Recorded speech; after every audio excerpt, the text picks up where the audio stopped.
The first time you see snapshots used, a lot of really good ideas start to pop into your little brain, and you start to think about all kind of cool things that I can do with snapshots. And let me just in this video talk about some best practices. And we don't have time in the course here to go too deeply into snapshots. This is a great thing to go research and look out there, especially in the VMware forums and support forums, and look at what's exactly happening with the disk files and snapshots. But for now, let's just talk about the best practices, and these are right off of VMware's documentation. First of all, make sure you understand these snapshots are not backups. You cannot back up a snapshot VMDK file and assume that you have a full backup. You don't.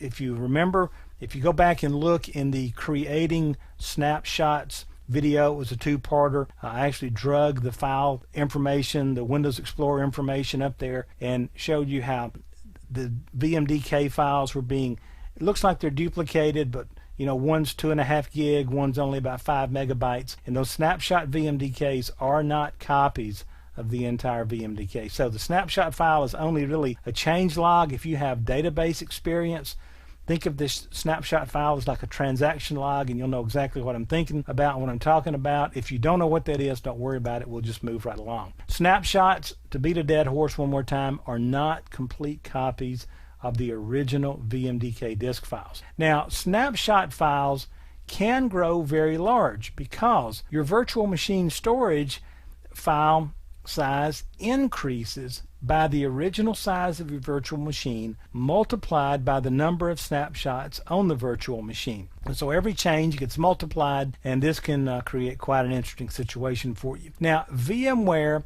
recommends a maximum of 3 snapshots in a chain.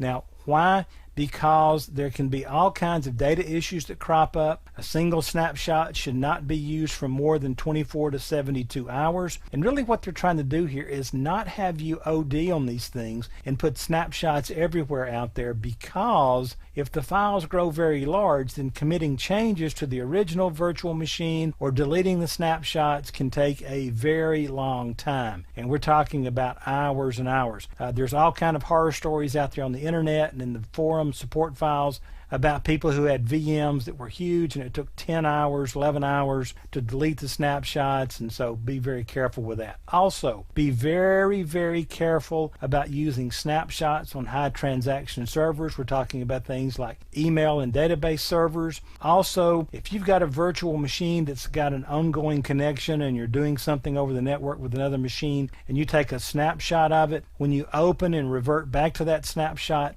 that network connection has been broken. It can cause all kind of surprises and issues. Just be very careful with snapshots. Now, keep your number of snapshots low. The more snapshots you have, it will eventually decrease your virtual machine and the host system performance as well. Also, anytime you're going to increase or decrease the virtual machine disk size, remove all your snapshots before you do that. Disk changes with snapshots present some issues that can cause data issues, and the big data issue is data loss. That's never fun. And also keep in mind that you just simply cannot take a snapshot of a virtual machine that uses a physical disk. So if you've pointed your virtual machine to and using a physical disk for that virtual machine, you can't use snapshots. That's just an overall best practices with snapshots. My best advice to you, especially until you feel like you're an absolute pro with snapshots, test these things, play with them.